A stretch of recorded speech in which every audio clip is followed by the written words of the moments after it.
Hi, everybody. Thanks for joining us for today's Outside the Session webinar. For those of you who don't know me, my name is Adam Kuda. I'm the marketing director here at AlohaABA, and we're putting on this webinar series to just discuss some of the business topics that go into owning and managing a successful ABA practice.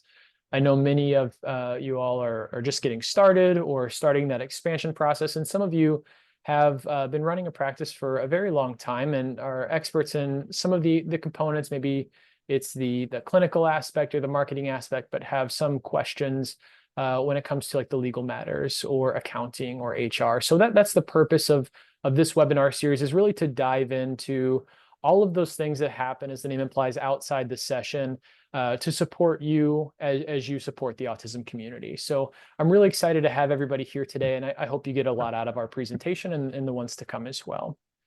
Before we get started, I just want to mention that we are recording today's webinar, so everyone's going to get a copy shortly after the event is over. And we're also going to have an open Q&A at the end. So feel free to drop any questions that you have into the chat, and we'll talk through them at the end. If you do have anything that's timely, if you need us to go back and repeat something, go ahead and put it in the chat. I'll keep an eye on it. I'll be monitoring it as well. But for the most part, the Q&A we'll have at the end to get to all of your questions. For today's webinar, we're going to talk about some of the essential legal items, specifically for new practice owners and those who are just kind of getting started. So they're looking to grow their practice. And to speak on this topic, I'm excited to introduce Michael Costa. Michael has more than 27 years of experience as a healthcare attorney, including his role as former counsel for CARD, so the Center for Autism and Related Disorders. So a ton of experience when it comes specifically to the ABA and legal world. And he's now also of counsel at Little Health Law, and he specializes in helping healthcare businesses navigate legal issues. So with that said, I'm going to go ahead and turn it over to you, Michael, to get us started today. Thank you. Great. Well, thank you very much, Adam, and it's a pleasure to meet all of you virtually.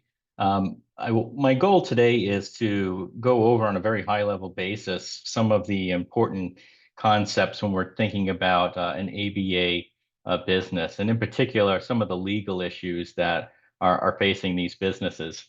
And the goal is not to make any of you, by any means, legal experts, but it's really to touch on a high-level basis some of the critically important steps that are necessary when you're starting an ABA company.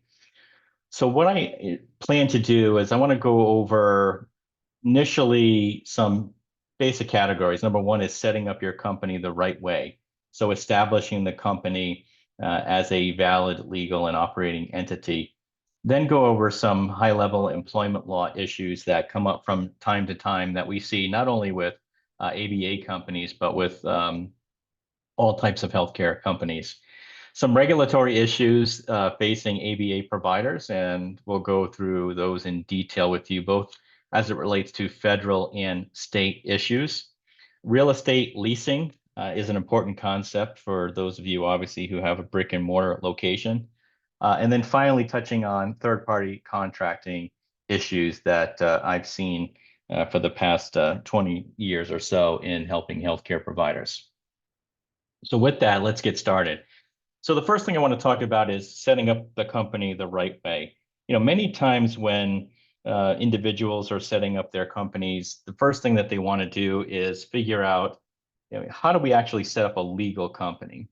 And so what do I mean by a legal company? Well, that means that you have an entity that is established, that has either an operating agreement or bylaws or articles of incorporation, that you're registered with the Secretary of State office. In your particular state, you have an employer identification number, you have an NPI, National Provider Identity Number, and you are all set to conduct business legally. So you have a company that you can now contract, whether it's a lease or third-party payer agreements or employment agreements, an entity that can receive revenue and then can pay taxes on that revenue. So it's critically important that you set up the company the right way.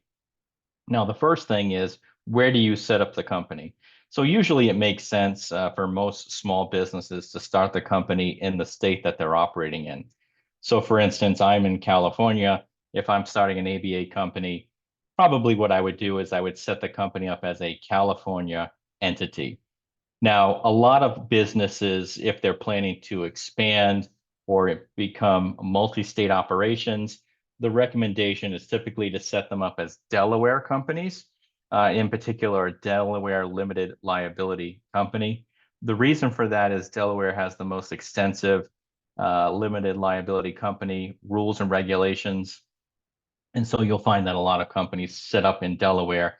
And then to the extent that they're operating in other locations, they may set up as a foreign registered entity in that state. But assuming for the sake of argument that we're not talking about a multi-state operation, you're just a small provider starting out, you probably just establish yourself as a state entity where you live. So the next thing is, okay, now that we understand where we need to file, what kind of company do we want to be? Well, there are multiple different kinds of companies. There are corporations, there are partnerships, there are sole proprietorships, there are limited liability companies, and they all have a little bit of different aspects as it relates to how they are structured and how they operate. For most people, you would probably want to start your business as a limited liability company. The reason for that dovetails into some tax implications. And most specifically, when you set up a corporation, you are taxed on the corporate side. So any of the earnings that the business gets, it is taxed on those earnings. And then to the extent that the business actually has profit and pays those profits to the shareholder as a dividend, the individual is taxed on those as well. So if you have a corporation, it's basically double taxation. With a limited liability company, you're typically only taxed as it relates to the operations of the business. There are no separate taxation for the most part. The other more important thing, though, on limited liability company is just as it says in the name, it's limited liability. So that means as the owner of a limited liability company, your only liability for the business is up to your ownership interest in that business. So what do I mean by that? Well, let's just say that somebody is harmed during a treatment session. Well, you're going to have insurance, and so the insurance will be the primary source of any type of payment. But to the extent that insurance doesn't cover that particular act, or you don't have enough insurance, then the individual can bring a claim against the company. And any judgment that is obtained will be against the company. And if the company doesn't have enough assets to pay you that judgment, they don't necessarily go down to the individual owners, again, because it's a limited liability company. So in that case, the company is responsible for the payment. Now, there are some ways under law which people can penetrate down into the individual owners. It's called piercing the corporate veil. It's not done very often. It's very difficult to do, and it's typically reserved to those situations where someone has committed a gross negligence or an intentional or malicious act. And in those cases, there is some opportunity.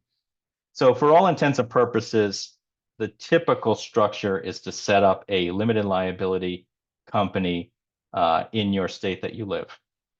Now, once you set up the company, you basically go onto the Secretary of State's office for that state.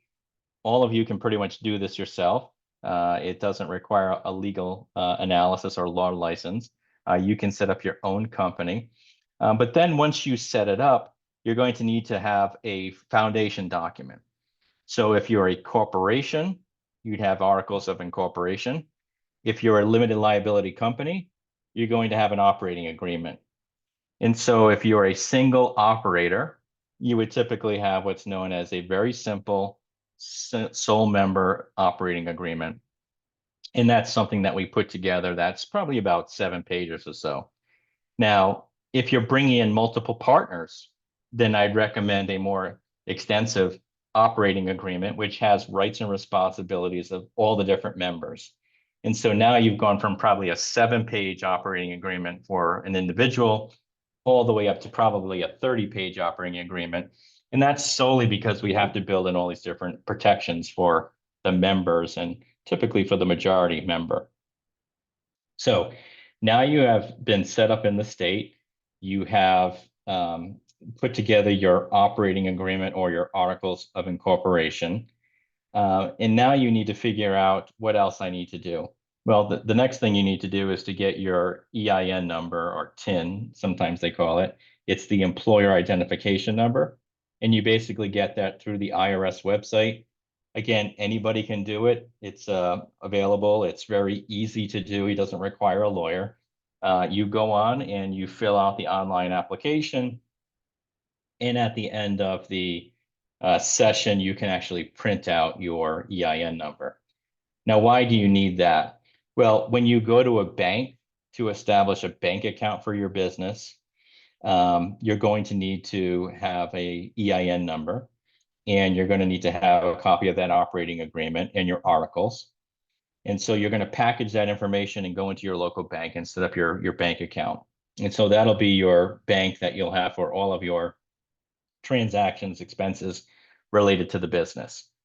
So all your money that comes in from providing services will go into that bank account, and then you'll pay the expenses of the business out of that bank account. In addition to that, at the end of the year, you'll need to pay taxes as it relates to your business. And so when you bring that to your accountant, he or she will look at that information, and that'll be the documentation they need to file the tax returns. Now, if you're going to the bank, in addition to setting up a bank account, you're probably going to want to set up a line of credit or a working capital line or some type of ability to get funds from the bank that you need them. So for instance, if you're starting your business, you're going to need to have enough cash to put a deposit on your lease, to build out that location, to get supplies, to get equipment, to pay your individuals, employees their salaries. Because remember, when you provide a session to a patient, you will bill that out to the insurance company, but it's going to take probably 30 days or so for that insurance to pay. So you're going to need cash in the meantime to pay the expenses, the salaries, the utilities, all of those things while you're waiting for that money to come in from the insurance companies. And so most of the time, businesses set up a line of credit. So what happens is you borrow the money from the bank, you pay your expenses. When the money comes in from the insurance companies, you take that cash and you pay down the amount of debt that you borrowed from the bank. And that's typically done for any business. If you're a pizza shop or a clothing store, jewelry store, or an ABA center, it's basically the same. You're just running a business. And so you want to have some type of bank financing for that. So in many instances, when you're starting your business, you need to get all this corporate legal stuff done first so that you have a legally valid business to be able to contract with, to pay taxes, to employ individuals. You'll also need to get a business license from the particular city, town, or county that you're working in. So again, nowadays, these can all be done online. You go onto the website for the county and you just type in business license and you can get an actual business license. There may also be circumstances where you may want to file a DBA, also known as a doing business as name. So for instance, you could set up your company as Costa Holdings LLC, DBA, Los Angeles Autism Services. So why would you want to do that? Well, you may want to do that if Costa Holdings LLC, for instance, is going to operate multiple locations, and you'll want to have Los Angeles ABA, Sacramento ABA, whatever it is, right? So you just have one company, but you have different business names that you can go by. So that's an opportunity for you to do that as well. And again, all of that can all be done online nowadays through the local county. So let me go on to the next topic. The next topic is employment law. And employment law is a critical piece of information that we need to understand as business owners. And the challenging thing is that employment law is not only based upon federal rules, but it's also based on state laws and even in many cases, individual counties. So for instance, if we are dealing with employee rights, we have federal laws that come into play. We have state laws that come into play. We have county laws that come into play, and then sometimes even individual city ordinances. So, for instance, in Illinois, the city of Chicago actually has particular rules as it relates to employees. And so if you're operating in the state of Illinois, you have to understand the federal laws, the state laws, the county laws, and the city laws as it relates to employees.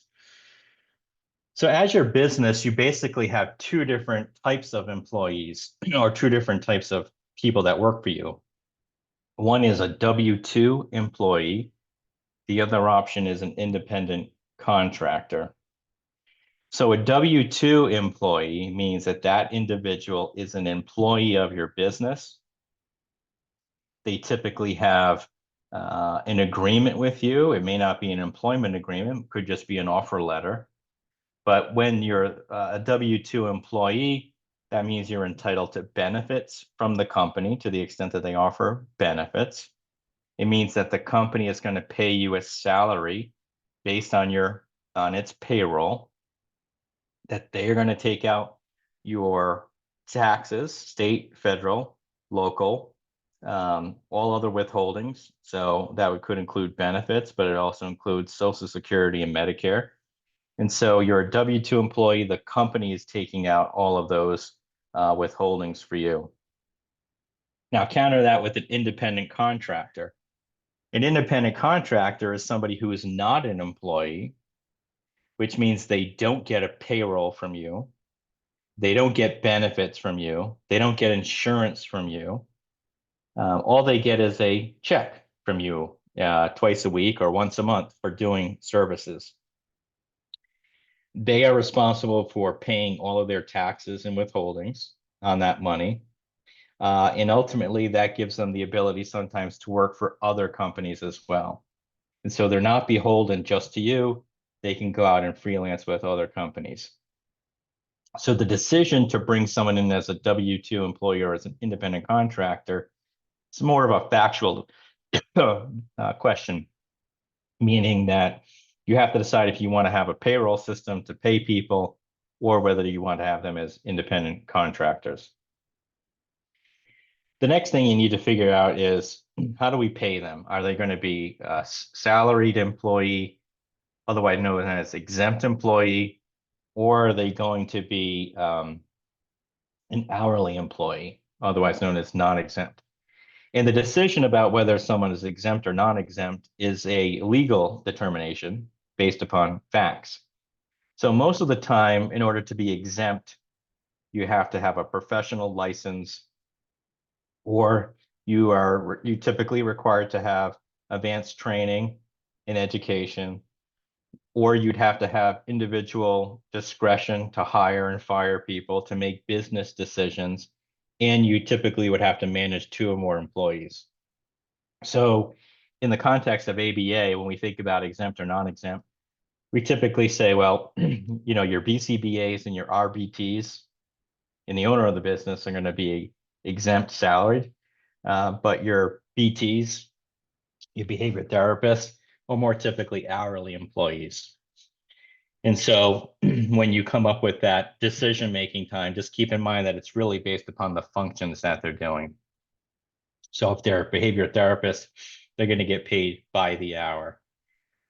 Now, once you have hourly employees, you now need to comply with all of the laws as it relates to hourly employees. And that means that those individuals are entitled to overtime to the extent that they work 40 or more hours in a work week.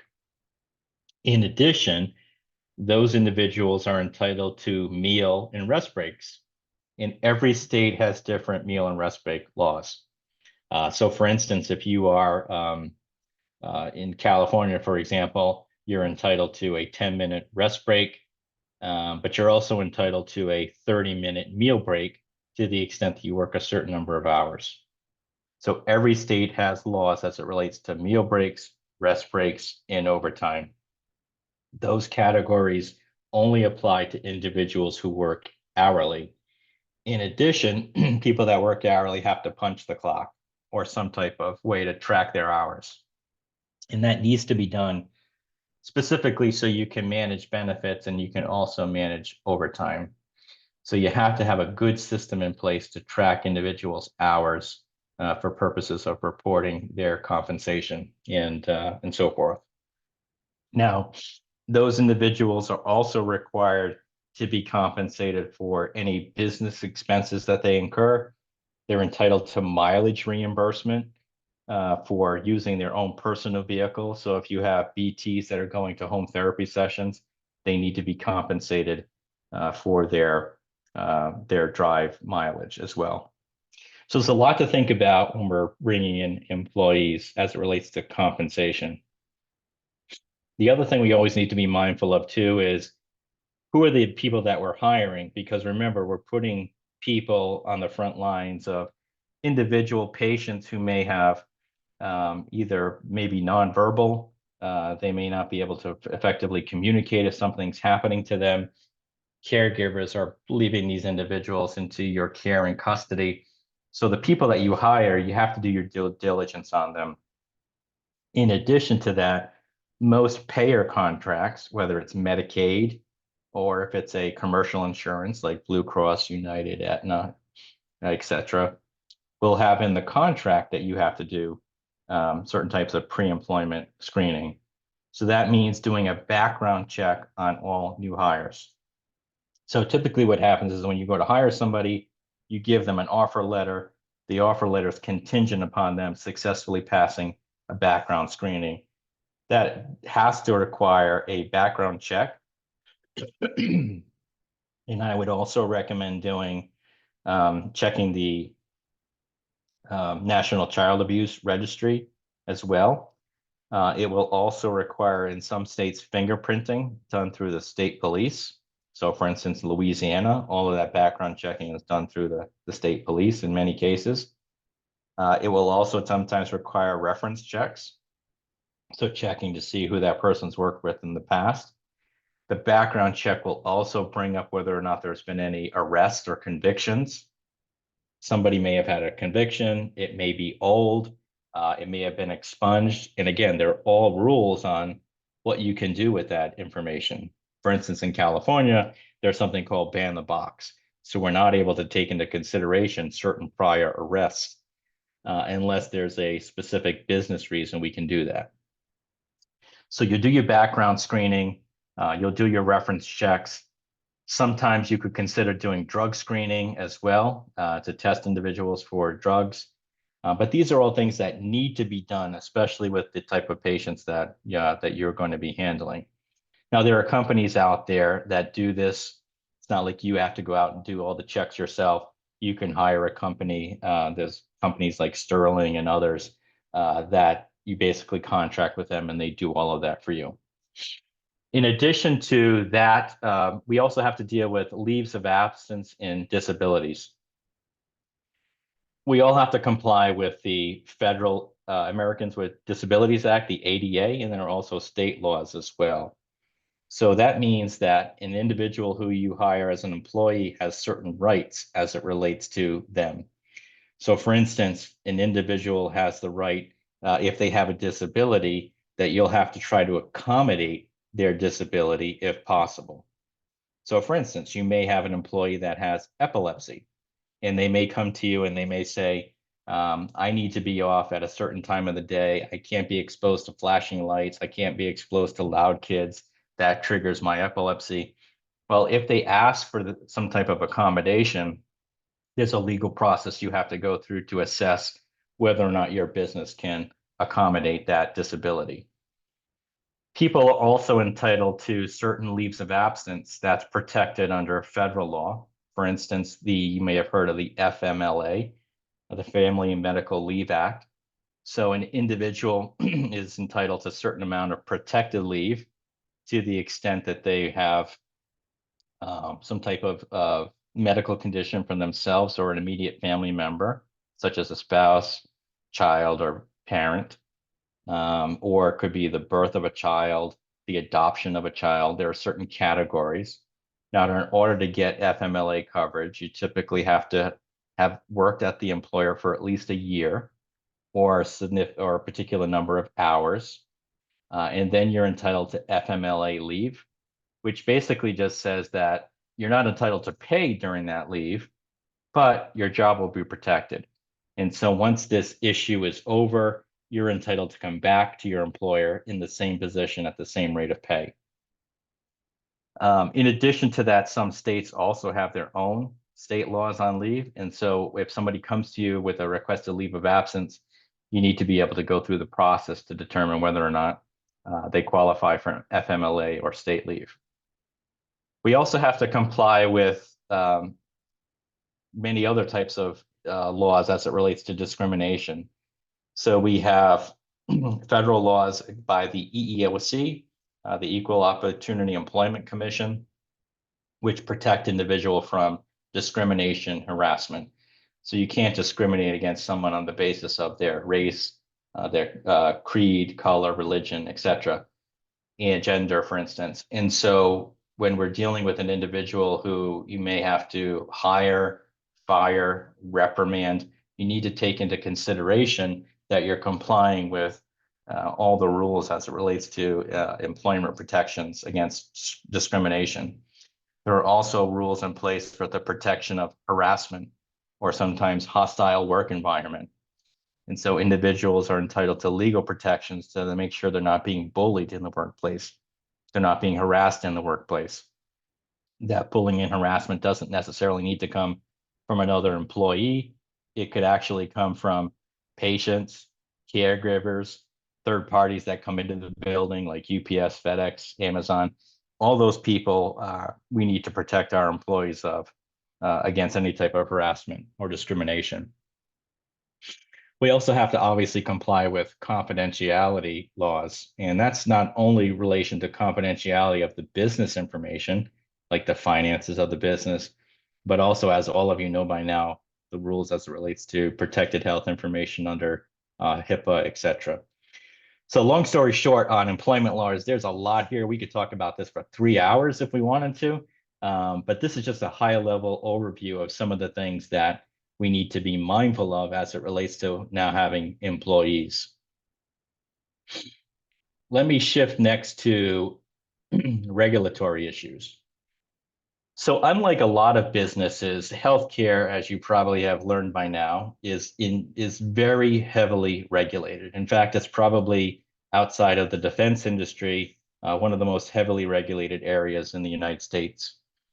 And so there's a reason for that, because we're providing healthcare to individuals, and we want to make sure that the people that are providing that care, the businesses that are providing that care, are properly qualified, number one. And number two, that there's nothing external that could interfere with the decision-making process to provide that care to individuals. So in many cases, most healthcare businesses, the company itself or the individual practitioners need to have a license. And the reason that we have licenses is, as I just mentioned, is to protect patients and the public from individuals who could potentially harm them. So all kinds of people have licenses: doctors, lawyers, cosmetologists, plumbers, electricians. They all have licenses because the thing that they do is very highly technical. And if they do something wrong, it could have a significant material impact on somebody. And so in the ABA industry, historically, the businesses themselves, the ABA centers, were not required to be licensed. Now, that's primarily because state law has really trailed behind the trends in ABA. So ABA really wasn't very expansive as it is today 20 years ago. And so in order for the states to now start to come in and regulate ABA centers, it's going to take the state time to figure out what they do, how they operate. Are they child care facilities? Are they daycare facilities? Are they outpatient treatment centers? What are they? And do they already have a category that they can be licensed in? So what you'll find today in most states is that the ABA centers themselves are not required to be licensed. Now, there are obvious exceptions. In the state of Washington, the ABA Center, otherwise known as a behavioral health facility, needs a license. In Illinois, it's coming that they need to be licensed. In January in Massachusetts, ABA centers will need to be licensed. So if you are starting your ABA business or you have an ABA business, you should consider being involved in some type of trade organization or group. Jade Health, formerly BHCOE, is one of these agencies. So being a member of something like that, where you can routinely get information about state licensure efforts and otherwise, is probably very important. And then just staying in contact with your colleagues. So although ABA centers themselves are not required to be licensed, most states indirectly license them by licensing or required certified individuals like the BCBAs.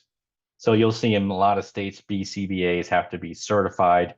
There are some states where the RBTs need to be licensed or certified. And so indirectly, the state licensed the ABA center through those employees. So just keep in mind that this is expanding. I would say over the next 10 years, probably a majority of the states will require licensure, not only of the individuals, but the ABA centers as well. When you're operating a business in healthcare and otherwise manufacturing, for instance, you need to comply with OSHA. And OSHA is a federal law. That's a health and safety law, but it is also state OSHA requirements as well. And so anytime you're operating a business, you need to make sure you're complying with things like what do we do if there's a bite, our patient's bite, and how do we treat that bite? What do we do with wet floors or slippery floors? Do we have functioning smoke alarms? Do we have buzzers on the doors?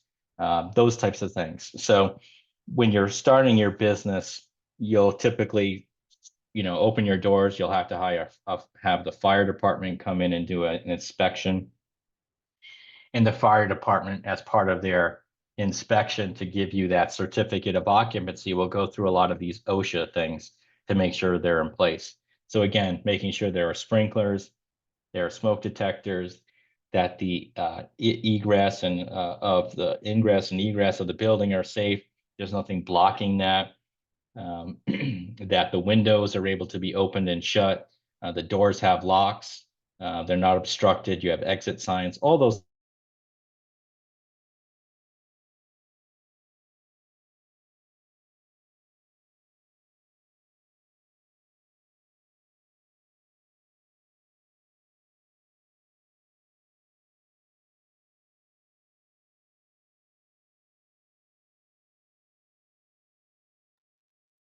Hey everyone, it sounds like maybe it froze up for just a minute, so I'll give Michael just a minute to get back. So if it seems like there's somebody in the chat that can't hear him, I can't either. So it's not your audio, it's not your internet. I think it's Michael on his end. So I'll give him just a moment to join back.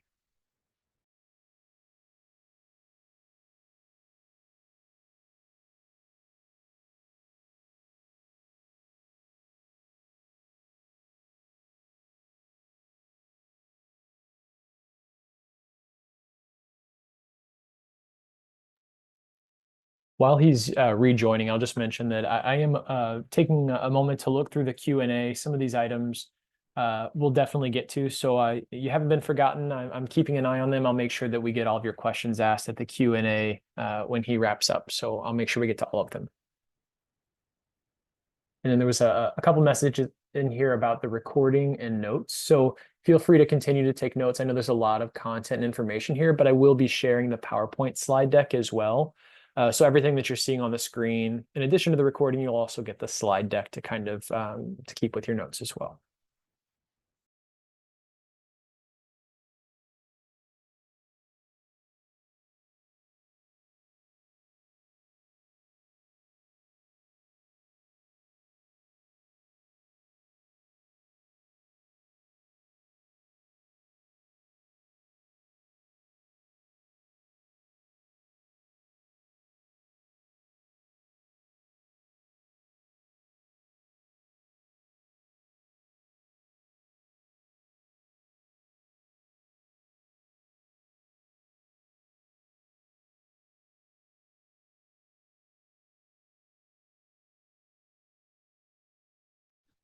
My apologies, everybody. There's some type of internet outage. Apologize. Adam, are you still there? I'm still here. Yeah, and we still have the group. Okay. Okay. Okay, Thank you. great. Again, my apologies. Apologize for that.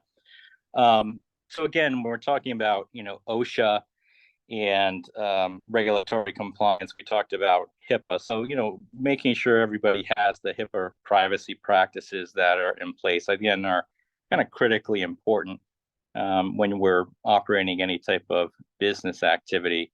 And I think, again, at this point, most people recognize and understand that there are certainly laws in place to protect the privacy of health information. And ultimately, at the end of the day, if an individual has a request either for copies of their medical record or if they somehow have a need to amend or otherwise request that there be access to their information by other people. All of that can be done certainly through the policies and procedures that you have in place for operating your particular business. So the other thing that I think is important as we think about Hey, Michael, I regulatory issues. apologize for interrupting. It's showing your Yeah. bandwidth is low. If you'd like, I can share my screen if you want to let me know which slide you're on. That way, we can still follow along with the PowerPoint slide deck. Yes, great, thank you. So still on the licensure slide, which is the regulatory issues and ABA slide number 5. I might have an outdated copy. Then I apologize. Safety and security Okay. is what I have for 5. Apologies. Okay, so it's the regulatory issues and ABA slide. So the last concept is the anti-kickback statute. And so we think about the anti-kickback statute. The most important concept there is that, we can't pay for referrals. And so in the context of ABA, we only typically worry about the anti-kickback statute when we're talking about getting referrals from outside agencies or outside providers. So for instance, we could have a referral from a speech therapy, physical therapy, occupational therapy. And so if you're getting any type of referral for services from those types of entities, we just need to make sure that there's no payment or other remuneration going back and forth to those individual entities for that referral. So in addition to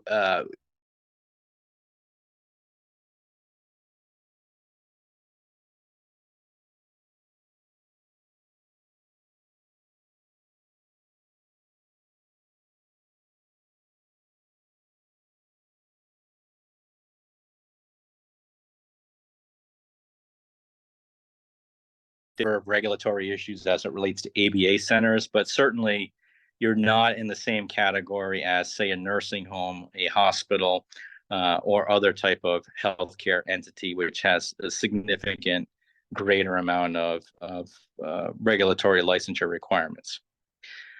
So the next concept is real estate leasing. And so when you're thinking about starting your own ABA company, the first thing you need to figure out is, okay, well, how are we going to provide services? Are we going to have in-center services? Are we only going to have telehealth services? Or are we going to have home therapy sessions? Or are we having a combination of all of them? And so if you're thinking about having a brick and mortar in-center location, then your choice is basically that you either own the business and operate the real estate, or you lease that from a different third party. And so most ABA providers, if they're having in-center sessions or in-center services that they provide, will be leasing that location from a third party. And you could be in a strip mall, standalone facility, et cetera, but you're going to be leasing that area. Now, any type you're running a business and you're leasing the location, you have to do it in accordance with the lease agreement. And so a lease is basically a legally binding contract between you and the landlord to utilize the location for a particular specified purpose for a particular period of time. And so when you're thinking about going into a lease, it's a very significant business decision, primarily because most landlords will not allow you to lease a location unless it's for a long term. The reason is they want to have a tenant in there that they know is going to be paying rent for an extent. So it's when you are presented with a lease that you have a lawyer look at that lease with you. Now, as you've heard, I've given you kind of a lot of information about, how you can do things without a lawyer, but this is one area that I really would caution you on. And it's because leases are very complicated. For instance, the first thing you'll need to decide is whether or not it's a gross lease, a modified gross lease, or a so-called triple net lease. Now, what does that mean? Well, if you have a lease that's a gross lease with a landlord, that means you pay the landlord rent every month, but included in that rent is utilities, such as electric, water. It may also include insurance, and it may also include taxes. So that's a gross lease. A triple net lease means you pay the landlord your base rent every month, but in addition to that, you also pay the landlord what's called CAM, common area maintenance expenses, insurance, and taxes. So if you're in a strip mall, for instance, and the landlord needs to repave the parking lot, they have to have lights in the parking lot. They have HVAC in a common area. They have snow plowing. They have plants that they monitor, water, grass that needs to get cut. All of those expenses associated with the building all get passed on to you as the tenant in proportion to the size of your location to the whole building. So for instance, if the building is 10,000 square feet, you lease 1,000 square feet, you're responsible for 10% of those operating expenses. In addition to that, you also have to pay the taxes proportioned to your location and the building insurance. So that building has to have taxes and it has to have insurance. And you have to pay, my example, 10% of the tax and 10% of the real estate insurance for that building. In addition, you're also going to need to pay and have insurance for your property. So any type of insurance that the landlord requires, it could be auto insurance, it could be IP insurance, property insurance. In the lease, it will specify in there all this different type of insurance that you'll need to have. The landlord, as I mentioned, also wants to have a long-term location. And so a lot of the landlords will say, well, listen, we'll do a lease for you, but it has to be 2 years, 5 years, 10 years. Now, when you're starting out a business, that basically means you're making a financial commitment to pay lease to this landlord for the next 5 years. That means your business has to succeed. If it doesn't succeed, you're going to have to close the business down and keep paying the landlord rent, or else they'll evict you and sue you for the rent. So going into a real estate lease is a very significant decision for any business, but particularly important when you're thinking about starting an ABA center. How much space do I need? What type of build out do I need? For instance, suppose that location was a former nail salon. They have a bunch of sinks. We don't need sinks for ABA therapy, so all those need to get pulled out. We need to have all repainting, recarpeting done, new linoleum, his and her bathroom. We have to have a break room for our staff. Well, who's going to pay for all that build out? So a lot of times in leases, you negotiate what's called a TIA, a tenant improvement allowance.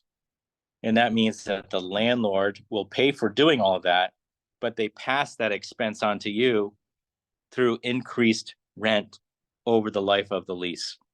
So if it costs the landlord $100,000 to do all your improvements, then landlord takes that $100,000, they amortize it so that they're getting a benefit of profit on their money, and then they spread that out to you as additional rent throughout the term of the lease. They'll also require you to put down a security deposit, which will most of the time be the first and last month's rent. And so there's a lot of upfront expense when it comes to starting out in a real estate location. The other thing that's critically important is permitted use. And I can tell you that in all of my years in ABA, I've probably been in 25 disputes with landlord over our kids that were too loud. So if you're an ABA, you know that our kids shout out, they scream, they cry, they're violent, they punch holes in the walls, they elope, and the landlord doesn't care about any of that. What they care about is the tenant next door who's complaining. So there could be a lawyer next door doing depositions and your kids are screaming, banging on the wall. You could have a testing center above you, testing kids for GMAX or things like that. You could have a dentist next door and your kids are banging on the walls, knocking their diplomas off the wall. These are all like real life examples. The next thing you know is there people are screaming at you. They're confronting parents on the way in.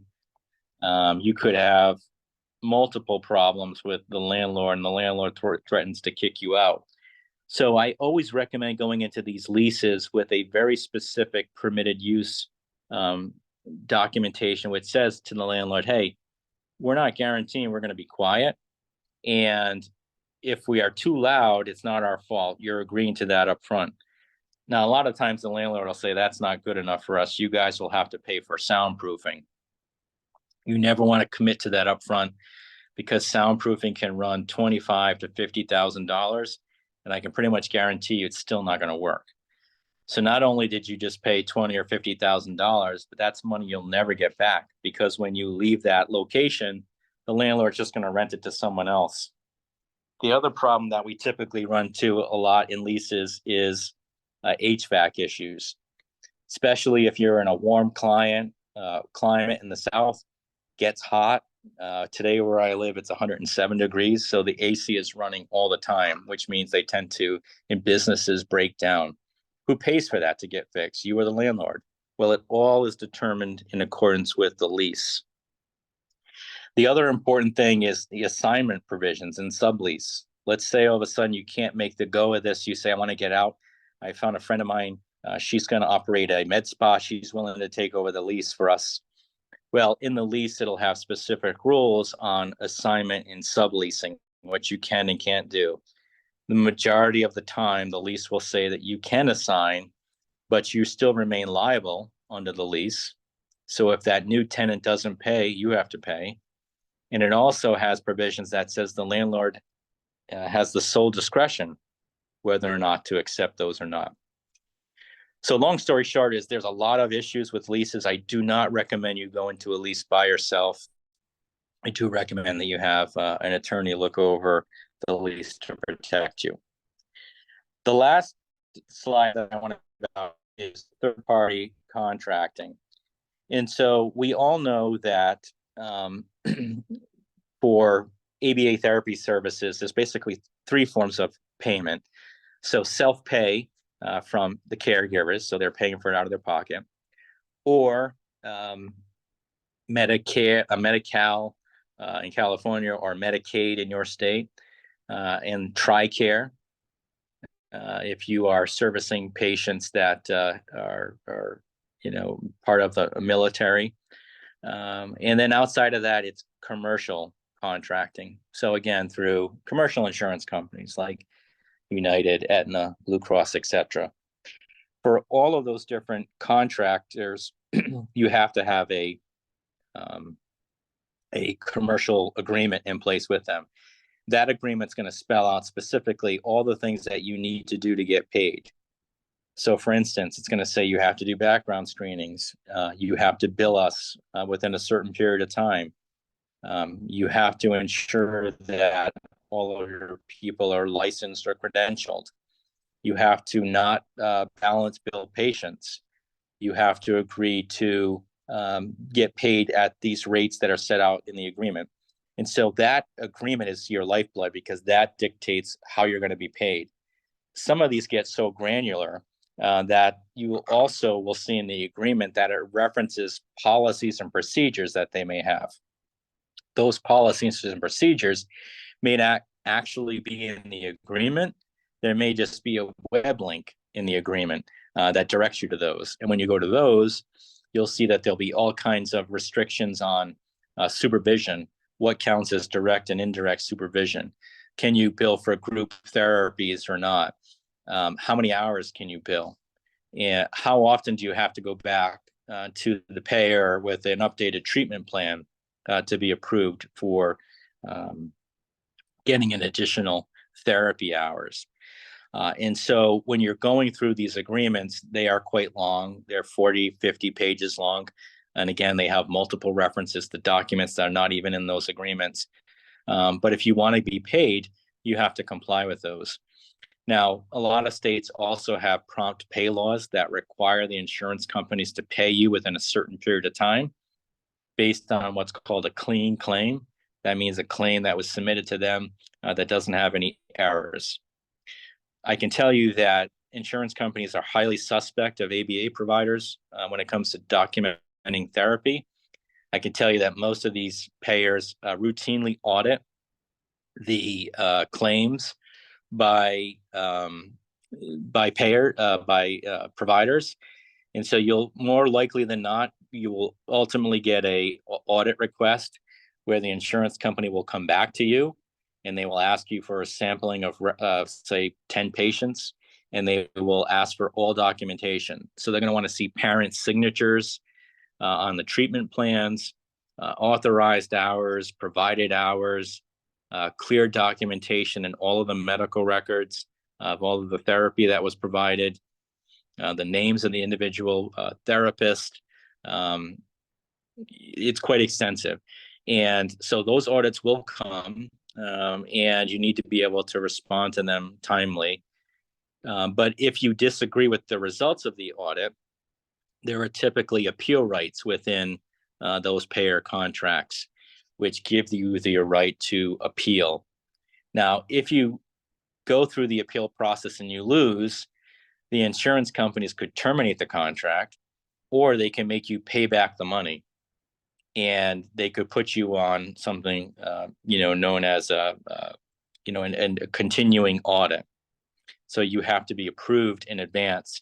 So that means that before you can even submit a bill to be paid, you have to submit the claim with all the medical record documentation.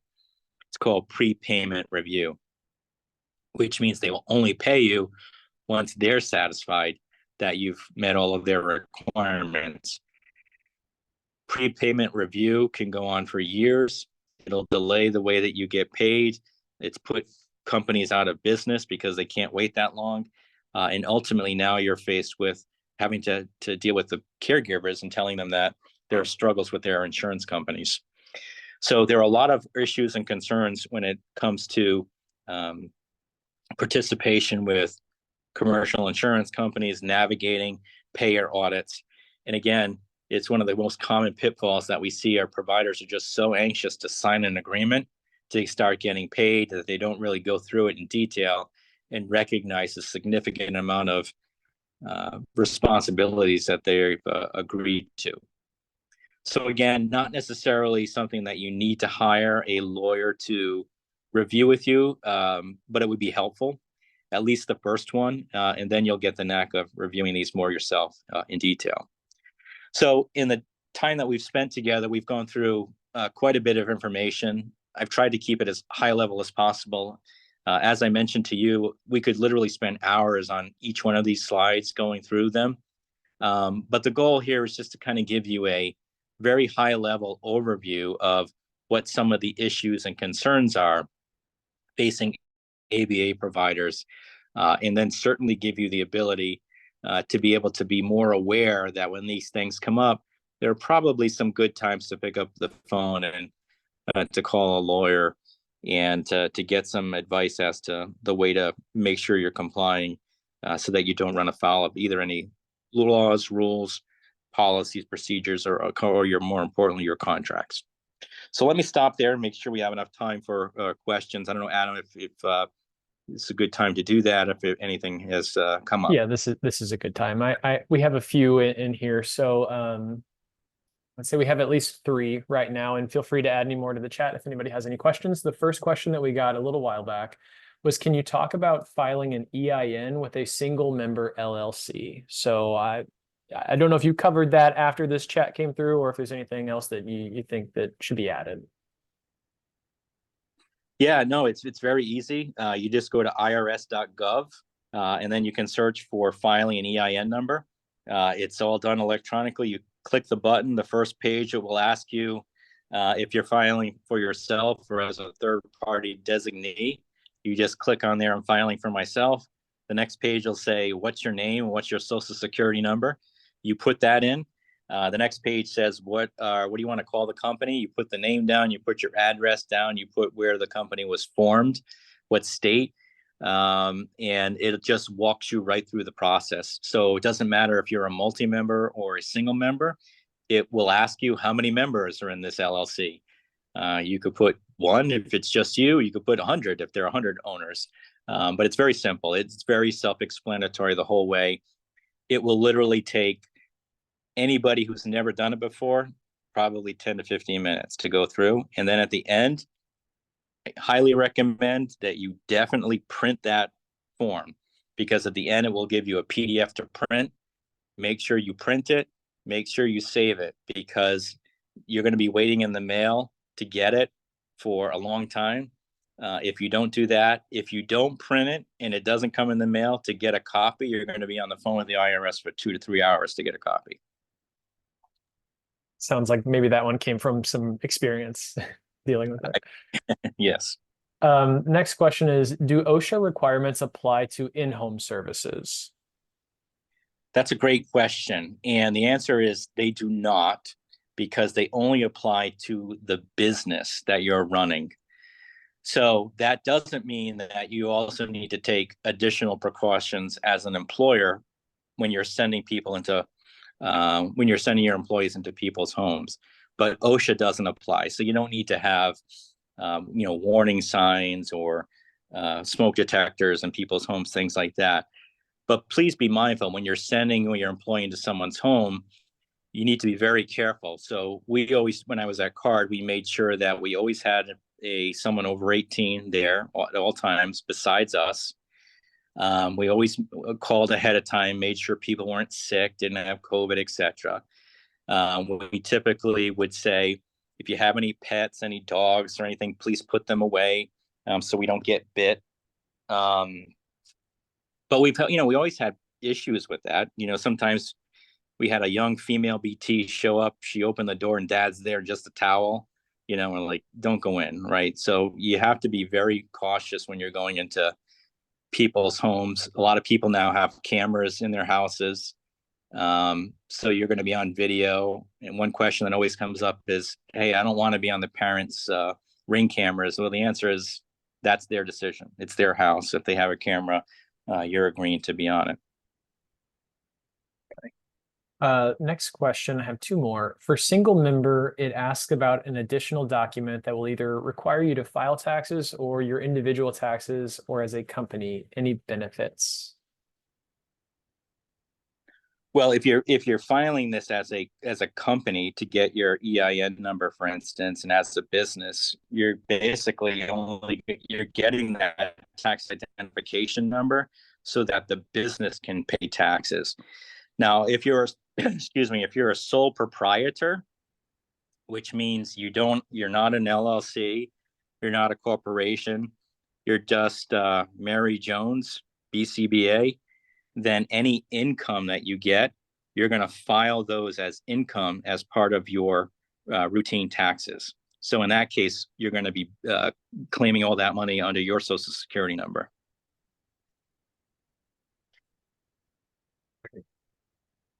And then this might be just a point to go to the last one, maybe a suggestion. Somebody mentioned that they do a home inspection checklist for every initial assessment.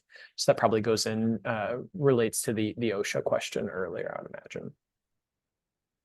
Yeah, I know. I think it's a really important thing to do. Like I said, when you're going into people's homes, there are all kinds of potential issues. I could tell you all kinds of stories where we had, crazy uncle with a gun, that's cleaning it during a session, or the 16-year-old brother is the only other person in the room. Can we do a session with like that? And so, we just have to be extremely cautious when you're going into someone's home, because you don't know what's going to be there. And especially if you're sending someone who's new or inexperienced into the home, it's very important that you make sure that you only use BTs, for instance, that have been trained adequately. We also would sometimes have the BCBAs or otherwise be on Zoom with a iPad or laptop, so that there was another person who was there during the session, observing the session.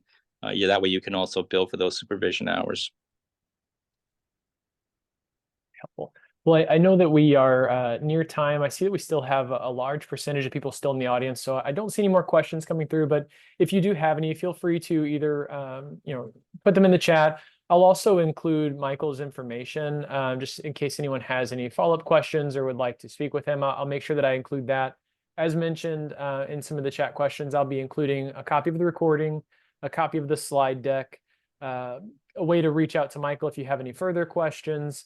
And I just want to say that I appreciate everything that you covered today. It was a really good range of the legal, paperwork and documentation that goes into starting your practice, the HR and legal considerations on what it means to be a business owner, and the responsibilities that you have to your team, and then also the responsibilities that you have to your clients and your patients, and then the financial implications that come into that. So I thought it was a really great broad range of information for those that are either, again, looking to start a practice or maybe have just started a practice and you want to make sure that you shore up some of those legal requirements. That way you're protecting yourself and your patients. So really appreciate it. Thank you so much again. And I will be sharing the slide deck and recording soon. So thank you everyone for attending, and I hope you all have a great rest of your day.